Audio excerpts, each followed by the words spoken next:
the mistake they're making is they looked at that 2009 to 2020 period of QE, negative rates in Europe, negative rates in Japan, and they've convinced themselves to anchor off that. That was normal. And now they're looking at rates today and they're saying, boy, they're way higher than that 29 to 2020 period. They're bone crushingly high. They're going to hurt everything. That was the QE period. We're in the QT period. We're going to go to the normalization period. Actually, 2.5 on real rates or term premiums turning positive and all these other things that we talk about. Term premiums being the extra compensation that you get for owning longer term securities. These are all more, to my mind, returning to a pre-QE era level, not that they're abnormally high. And that's where I think that most people are going to be struck or surprised by what interest rates, not only are they surprised by what interest rates have done, but I think they're going to be surprised by what they're going to continue to do.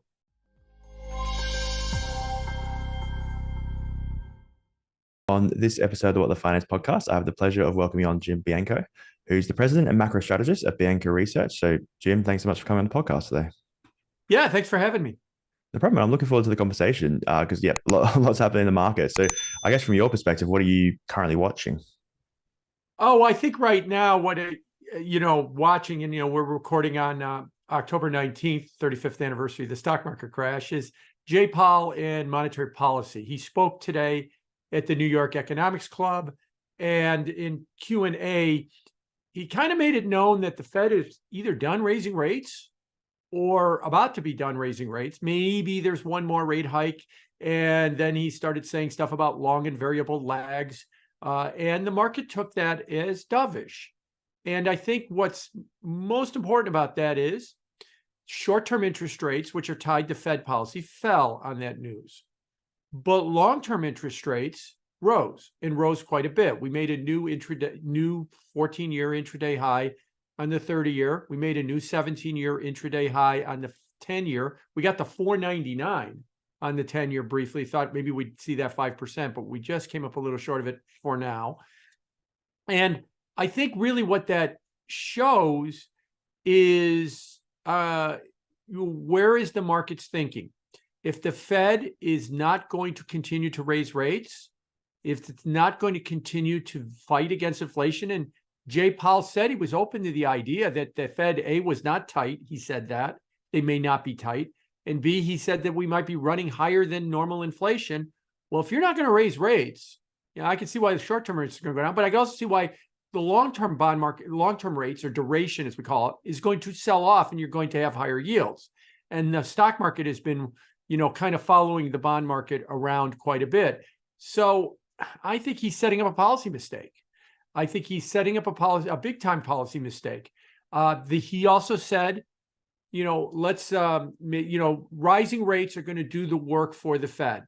Look, you're in London. You can remember a year ago when Liz Truss offered up her budget and the bond market didn't like her budget. Well, the bond market did the work of the politicians. It wanted the budget to be it did not want that budget. How'd that go? It destroyed the bond market. It caused havoc in your economy, and Liz Truss didn't last longer than a head of lettuce. So be very careful when you want the bond market to do your work. Oh, you want the bond market to slow the economy? It'll slow the economy. You won't like it. You won't like how it's going to do it and what rate it's going to go to. But if you're going to leave it to the bond market, that's what you risk. Ask Liz Truss. Yeah, it's interesting when you actually look at it. I think yields are higher in the UK now than they were during Liz's Truss time. It's like, I guess the challenge is always like the speed of how it occurs, and that's what we've seen. It's sort of been a bit slower. You've got 300 years of data from the Bank of England, and nowhere in that data does it show that long gilts went up 100 basis points in like one day, and that's essentially what they did last September. And yes, and once you set up once you broke the market and you set up the trend towards lower prices or higher yields, yeah, you're right. Those yields kept going higher. And that's what I'm really afraid of now. If you think, you being the Federal Reserve, if you think that the bond market's going to do your work, it isn't going to go from 499 to 504. It's going to go to some unimaginable level, and it's going to slow the economy. It's going to wreak havoc on the economy. That's my fear.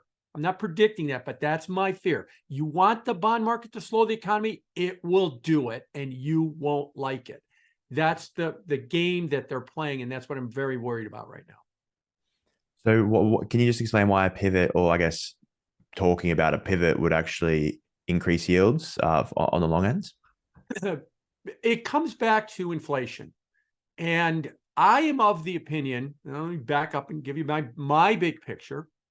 I'm of the opinion that the biggest economic event of our lifetime was the shutdown restart of the economy in 2020, COVID inspired. It was bigger than the financial crisis of 08. It was bigger than the 87 crash. You know, none of us are old enough to remember the Great Depression. So that's why I said of our lifetime. I didn't say ever. And what happened was we rebooted the economy. Coming out of that, the economy was not the same. Now, the same does not mean dystopian or worse. It's different. The biggest difference that we're all aware of is remote work. The labor market is fundamentally different than what it was in 2019. Goods preferences, let me stick with the labor market again. If it is fundamentally different, and all of the surveys are correct, and anecdotally they seem to be correct too, that most people go to the office 3 days a week. So that means that pre-pandemic, you were home 2 days a week, Saturday and Sunday. Post-pandemic, you're home 4 days a week, Saturday, Sunday, probably Monday and Friday, or some variation in there. You doubled the time you're at home. You know what that means? That means your lifestyle has changed. Your consumption basket has changed. Lots of things about what you do with your life today is not what you did 4 years ago, because you're home more right now. And we're talking about somewhere in the course of about 50% of the workforce. So therefore, supply chains need to adapt to this. Retailers need to figure out what they should be selling. Manufacturers should be figuring out what they need to be making. Home builders need to figure out the types of homes and where they need to be building them. And not enough people are doing that. Not enough people. And what they're doing is they're saying, nah, this is a temporary thing. They're all going to come back to the office. Yeah, what do people want to buy? Whatever they wanted to buy in 2019, that's what they want to buy. What house do they want? The same house they wanted in 2019, in the same location that they would have bought it in 2019. And so by this fighting of this idea that there's been this big change, and I haven't even touched on deglobalization, using energy as a weapon like the Saudis and the Russians are with OPEC Plus, or the Russians are with LNG to Europe. I think that what we're finding is that there's more frictions in the economy, and the economy's out of balance, and therefore we're having more inflation. Now, can it get back into balance? Yes. It needs people to recognize it's out of balance. We have to fix it. The analogy I've used is the U.S. after the Second World War. September 45, Japan surrendered. October 45, the payroll report showed 2 million jobs were lost for that month. And on a percentage basis, it was almost as big as 2020 when we lost 14 million jobs in a month. In October 45, when we lost 2 million jobs in a month, there was no mailing of checks. There was no emergency action by the Federal Reserve. There was no version of a CARES Act. It was celebrated because those were jobs making the instruments of war, tanks, fighter planes, guns. We didn't need them. The war ended. Everybody knew in October 45, when those 2 million jobs were reduced, that it was A, a good thing, and B, we need to go about figuring out what the new economy is going to look like. And we had some fits and starts in the 40s. We had a recession in 46, 47. We had another one in 49. We had a bout of inflation in 47, 48. And then we had a secondary echo of it. But then within 5 or 6 years, we kind of got everything reoriented, and we had a boom into the 50s and 60s. Today, we panic. We want everything to go back to the way it was in 2019. We mail people money. We talk about return to normalization. Jay Powell mentioned at least 5 times in his speech about these are getting back to pre-pandemic levels, because what we want is we want that to be the baseline that we want to return to. And I don't think we are returning to that baseline. But if we were to recognize that this is a different economy, we could start restructuring it. And that's a nice way of saying spend a lot of money to change a lot of things. in order to make the economy more efficient for the post-shutdown restart economy. But we're not doing that. So we're going to wind up with more inflation. Now, Jay Powell said some of that as well. So he's kind of in agreement. And because of that, I think we're going to be stuck with structurally higher interest rates. He kind of hinted at that, but he said no more on the short end of the yield curve. They'll allow it to happen on the long end. And then they wash their hands of it by saying it's all about excess supply and it's all about term premiums. All of that's driven by inflation is where I see it. I know that I hold a heterodox view from most of Wall Street on the inflationary consequences that we're having post-pandemic. And because of that, I think we need to understand that nominal GDP is going to stay higher, and maybe we're even going to have some growth in the economy too. Now, when people hear that, they say, so you're telling me there's going to be a bull market in stocks for the next several years? Because if we're going to have higher nominal growth and we're going to have higher real growth, then companies will have earnings. Well, yeah, they'll have earnings, but also they're going to have to compete with interest rates. In 2019, if you didn't like the stock market, you could put your money in a money market fund and get zero. And if you're in Europe, you could put your money in a money market fund and get negative. Well, I guess technically retail didn't get negative, but institutions did get negative interest rates. You were assessed a penalty for keeping your money in the bank. Today, if you don't like the stock market, you can put your money in a money market fund. Now, the great book by Dr. Jeremy Siegel, Stocks for the Long Run, which is a new edition, is out this year, talks about what is the long-term potential for the stock market. They come up with about 8 or 9%. This is over many years, over many cycles. You should expect the stock market to give you about an 8 or 9% return. I get 5.5% in a money market fund right now. I could get 2/3 of that long-term return in the stock market with no market risk. So this is what the stock market has to deal with. Yes, we might have stronger growth. Yes, you might have earnings. But yes, everybody's going to turn their nose at you and say, I'll take 2/3 of what you're going to offer with no market risk. Thank you very much. You're going to have to offer something more than just 8%. And if we wind up seeing rates continue to go higher, then that hurdle or that competition that stocks are going to have is going to grow even greater. So this might not be a stock bullish story, but it's not a 2019 story. A recession and no earnings, and that's why the stock market goes down.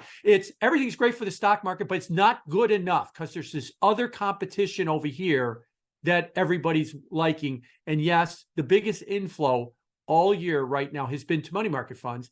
It should be. It's a great deal right now. 2/3 of the stock market's gain, no market risk. So that's kind of where I've been, or where the bigger picture of what I am thinking about when it comes to the economy and bonds. I think that the bear market in bonds began in August 2020, or the end of the 40-year bull market. We've begun year 4, August 23, started year 4 of the bear market. It will run several years. Yes, along the way, we'll have a 1 or 2 or 3 year bull market or cyclical decline in rates in the middle. I don't think quite yet now, but ultimately we have to be ready for higher yields as we look through the rest of the decade. What levels do you think we'd have to get to for the Fed to sort of come in and start buying on the long end, or sort of changing their policy? Do you see that potentially being the case? Yeah, I think that, we're probably, what I'm fearing is if you're going to leave it to the market and long-term rates go up, the market's going to have to say, fine, all right, we have to take rates high enough to slow the economy. That is going to be very, very high. I think that's not just going to be 10 or 20 or 30 basis points higher than we are now. We're at 4.95 in the 10-year note. It's going to be much higher than that. Austin Goolsbee, who's the president of the Chicago Federal Reserve, on October 5th, was on a podcast, the Odd Lots podcast at Bloomberg, and he talked about the puzzle of interest rates. And he said the puzzle to him was, why last year, when inflation was 9%, did the 10-year note peak at 4.20? And why this year, when inflation is under 4%, is the 10-year now at nearly 5%? I think there's a very simple answer. Last year, you were raising rates at 75 basis points a meeting. and you were doing the work. So the bond market didn't. This year, you're not raising rates anymore. And you're telling the bond market to do the work for you. And that's exactly what it's doing.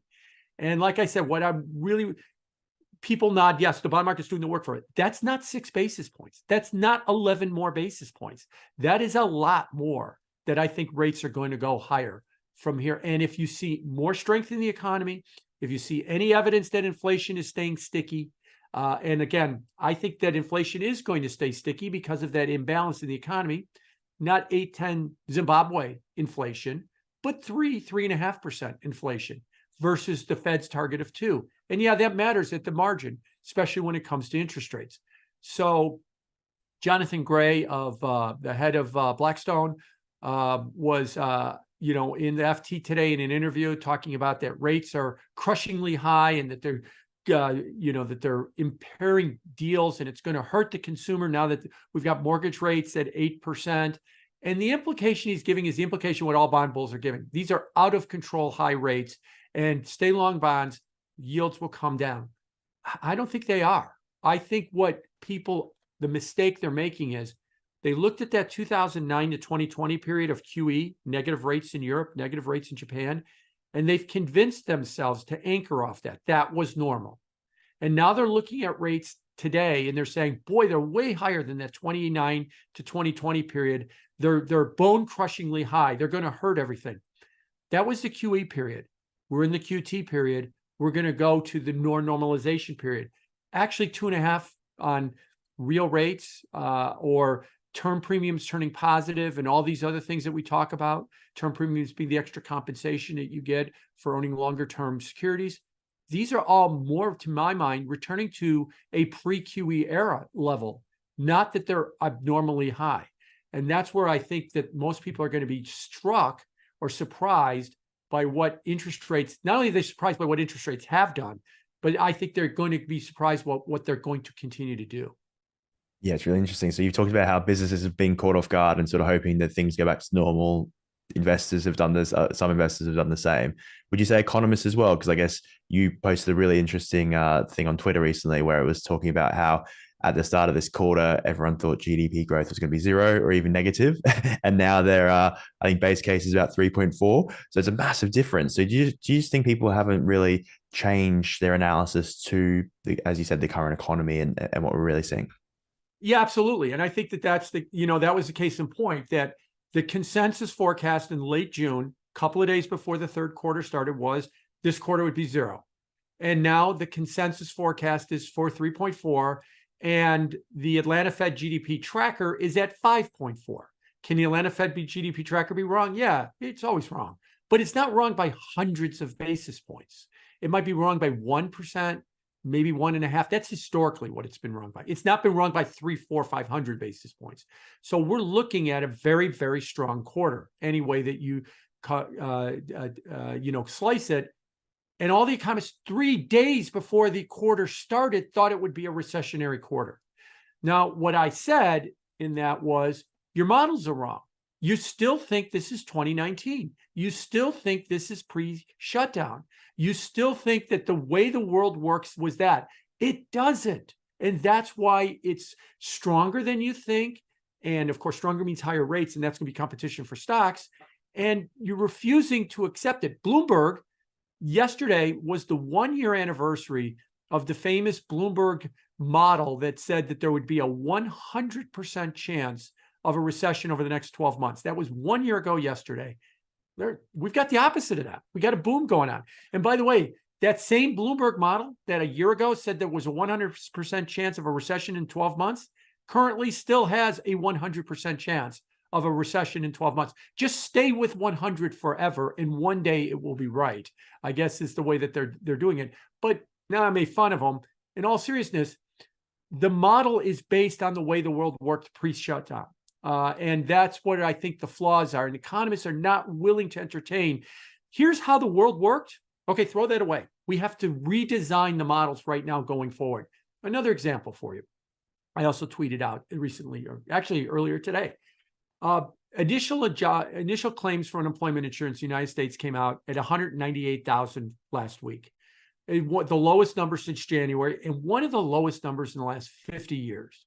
I mean, it was lower in January and December of last year, but then you got to go back to the early 70s to find another time that it was lower than that. What's very surprising about this was labor economists who understand the labor market said, we had a Hollywood writer strike. We've got the UAW on strike. We had the big healthcare provider, Kaiser Permanente, go on strike. They settled that strike late last week. Striking workers cannot file for unemployment insurance, but the suppliers and vendors that supply those Ford and GM plants, and maybe run the food trucks, if you will, on the Hollywood sets, that supply or vendors for Kaiser Permanente in the field of healthcare. If they wind up having to see no business and have to furlough employees, those employees can file for unemployment insurance. And the estimates were, based on the way the world worked before 2019, this should increase the unemployment claims by 100,000 jobs. Instead, they went down by 30,000 jobs. Has no one lost their job because there's widespread swaths of auto workers on strike right now? The thousands of small and large suppliers and vendors, they have not furloughed one single employee. And what we do know from history is when you get furloughed from your job, you file for unemployment insurance. Has that changed? Are people sitting at home not asking for unemployment insurance? Something has changed big time with this. And we don't talk about it because we don't understand it. But I think it's just more evidence of how the labor market is not what you thought it was. It is not the 2019 labor market anymore. There should have been a big spike of unemployment insurance whenever there's a massive strike, let alone 2 strikes with Hollywood, let alone 3 strikes with Kaiser Permanente. But we're not seeing any of that. And it should be taken away with, you think you understand the labor market? You really don't. We really have to start all over and say, how does this labor market behave beginning with 2021? Yeah, and if I'm not mistaken, the US has sort of changed how they measure GDP, but that wouldn't take into account all the other indicators that you're sort of recommending. So I guess from your perspective, what are the key economic indicators that you've watched that have maybe changed over these past few years because they're maybe a bit more accurate, or that they're sort of tracking more in line with the new normal? Has that happened at all? Yeah, I think the biggest thing that people need to do is pivot from looking at real growth measures to looking at inflation measures. I recently saw a word count of the Federal Reserve's Beige Book. Jobs and real growth and all of these retail sales, and all of these metrics of real growth dominate the number of words in there. Lower on the list, but rising, are the words that you would associate with inflation. Costs, the word inflation itself, commodity prices as well, the like. I think the first thing we need to do is we need to say, at a minimum, CPI, the inputs to CPI, things that affect inflation, like container pricing, container shipping pricing, and the like, they are at least collectively as important as the real growth numbers. And those would be retail sales, payrolls, and the like. People scoff. No. That stuff's way more important. No, it is the inflation numbers that is more important. And we need to be focused on those inflation numbers. Frictions are showing up in the inflation numbers. Goods prices look like they're bottoming. They might be starting back up again. Container shipping prices, they're nowhere near where they were in 21, but they have bottomed and they're starting to start back up. Oil tanker shipping rates are soaring through the roof because of the perception of how dangerous it is to be an oil tanker in the Persian Gulf right now. So all of these metrics of inflation are what we should be focused on, and they're starting to turn north a little bit. The metrics of real growth, they're strong now, and everybody's saying, don't worry, they're going to slow down. I understand that. And you might be 100% right. They're going to slow down. And what's going to happen? Interest rates are going to go up. Why? Because the inflation numbers matter as much, if not more. But what you're assuming is these inflation numbers are rounding errors over here because they were for 20 years because inflation was always 2%. You could just say, okay, all the inflation numbers, just write down the number 2. There you go. We're done analyzing inflation. Now let's look at everything else. I think you could almost turn that around. I'm not ready to go there, but I could almost make you a case where, all the real growth numbers, whether it's payrolls, whether it's retail, just put down 2 for real growth. Okay, done with all that. Spend all your time now looking at inflation. So I think that shift has to take place, but it's not. And it's not because you didn't have to do that from 2009 to 2020. And the perception is you don't have to do that. Jay Powell told you today 5 times everything's returning to normal. That we're rebalancing. That's the other word he means. That means it's going to go right back to where it was in 2019. That thing that happened in the first quarter, where the entire global economy shut down, restarted, no one went back to the office, that has no lasting value, is what they seem to be implying. Nothing of significance came. It was a story for 2020. It can be forgotten now, is what they're almost arguing. I think it kicked off an entirely new cycle. And this is why people have been struggling to understand the bond market, the stock market, struggling to understand the economy. And they're not willing to embrace that we are in the 4th year of a new cycle. At least when we were in the 4th year of a new cycle after World War II, that was 1949. And there was no doubt we were done with the 1945 period. And we were moving on to becoming a consumer-led economy. But right now, we're not anywhere near that in this cycle. Okay, that makes sense. Did you see sort of fiscal spending staying near similar levels to what we're currently seeing, or do you think the bond market could potentially challenge that? I think the bond market can, and the bond market is challenging that. Now, there's a lot of people going around saying that one of the reasons why interest rates are going up is a technical reason, that the Treasury is issuing a lot more debt. Now, that's true. The Treasury is issuing a lot of debt. I came into this business in 1985. And there, you can kind of back into how old I am. My birthday's on Twitter, actually, if you wanted to look it up. The first thing I was told in the first week I got into this business was the deficit's out of control, and it's going to crowd out all of the other borrowing, and it's going to send interest rates soaring. And so here we are 38 years later, and we're saying the deficit's out of control, and it's going to crowd out all of the other borrowing, and interest rates are going to be soaring. Never mind the fact that after I heard that in 1985, for the next 31 years, we had a gigantic bull market, and that the deficit was out of control during that period, and interest rates continued to fall.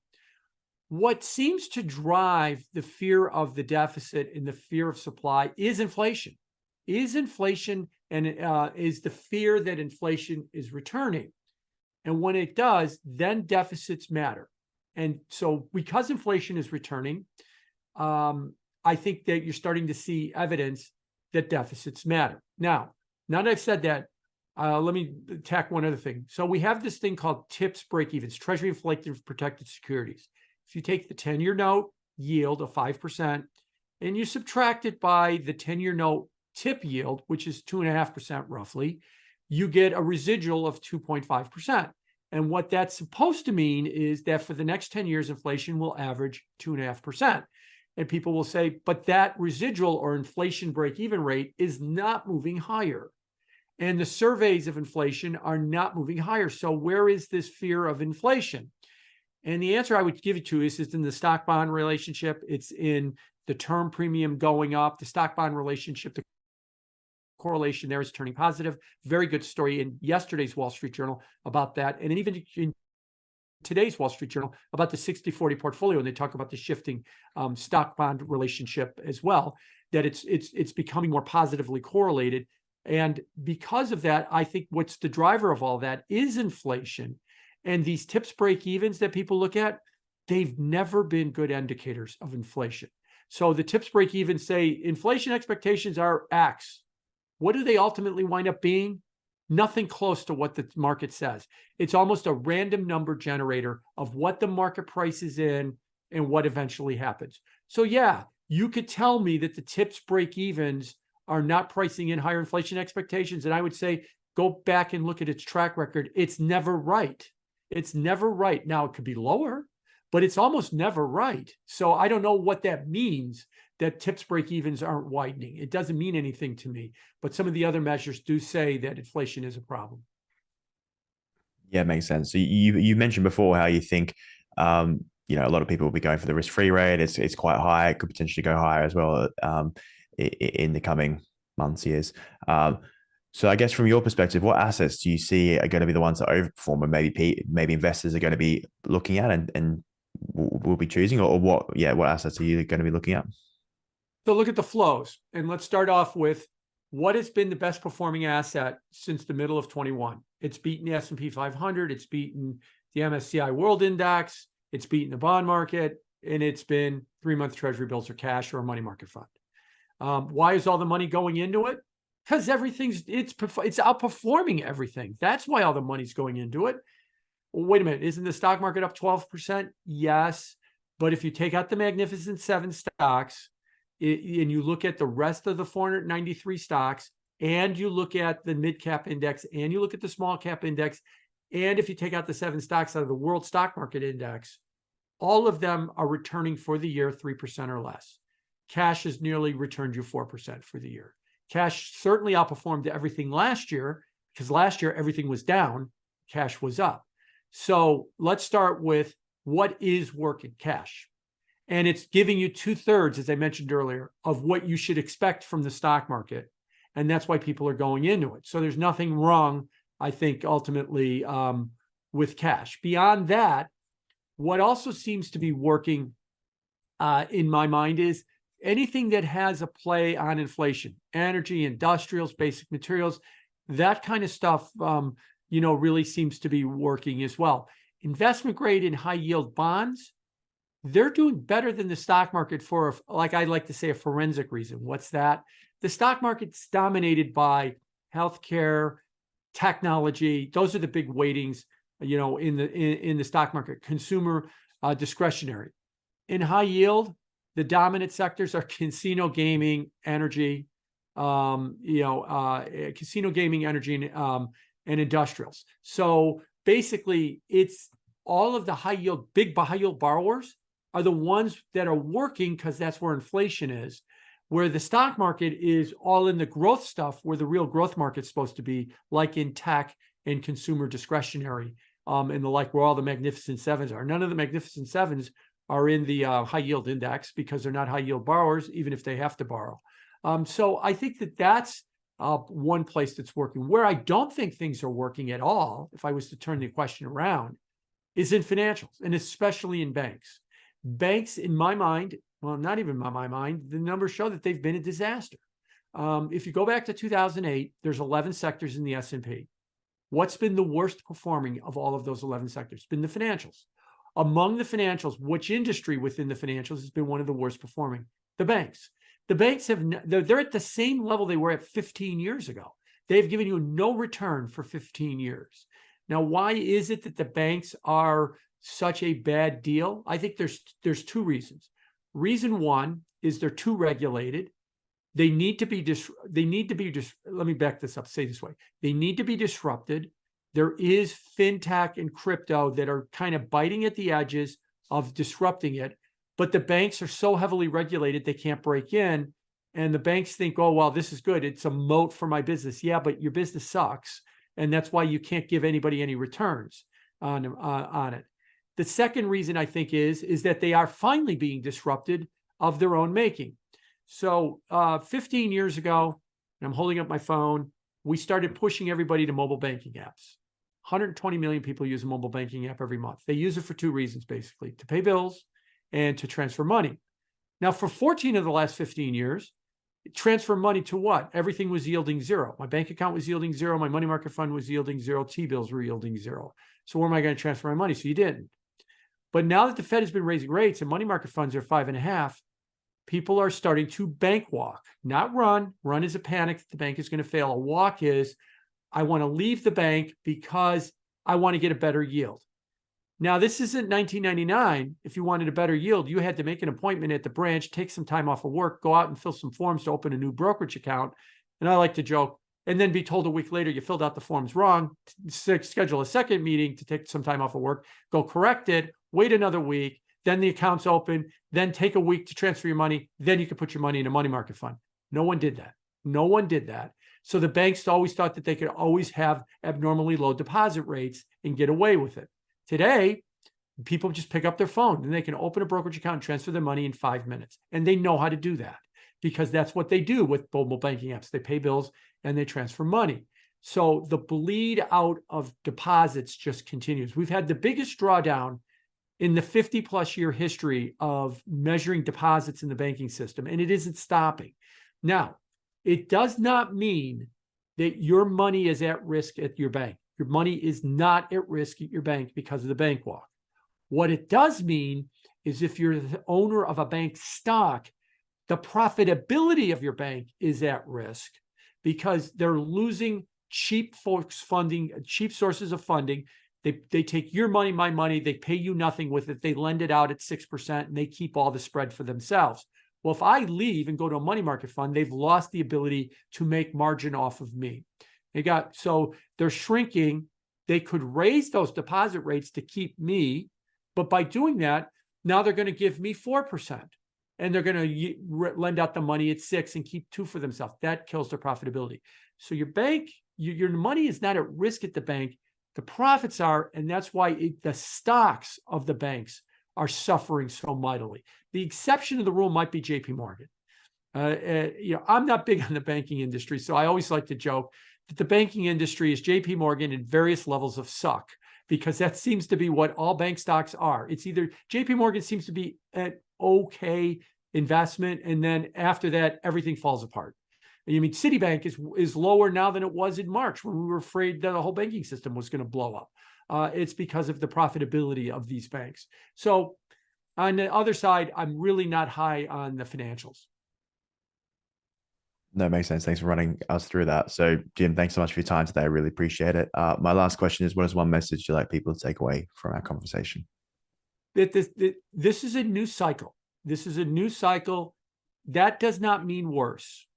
We need to understand that we're in a new cycle, and we need to go about figuring out what needs to be changed and restructured for the new post reopening cycle. We're fighting it. And as long as we're fighting it, we're going to see higher interest rates, volatile markets, and we're going to see, difficulties in investing. Once we start to embrace it, then I think things will start to calm down. And along the way, if you see that this is a new cycle and you see where we should be going, there is plenty of opportunity for you and for me to say, we're going to have to go here and I'm going to invest in this, or we're going to have to go there and I'm going to invest in that. Now, to be very honest with you, I'm still struggling to try and myself figure out what the new cycle is. But where I am at is stop thinking it's 2019. Those rules, that cycle is not coming back. So it is a new cycle. It is not worse. Look, remote work. Employees don't think it's worse. Maybe some managers think it's worse. But overall, that does not mean that remote work has made things worse at all. That's one good, employees might even like it. While managers might hate it.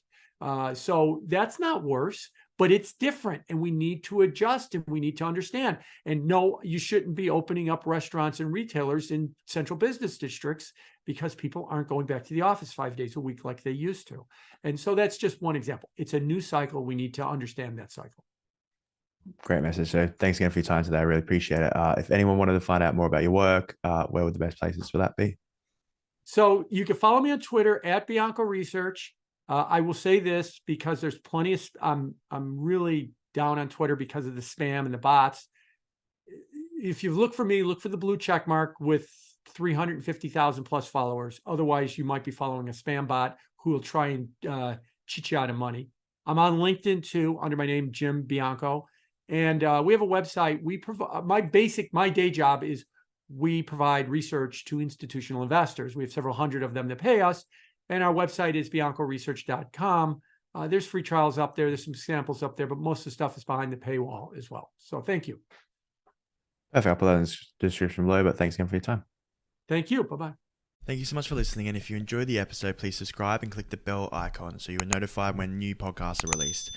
I hope you're leaving with some great value about investing, trading, and finance. See you on the next show.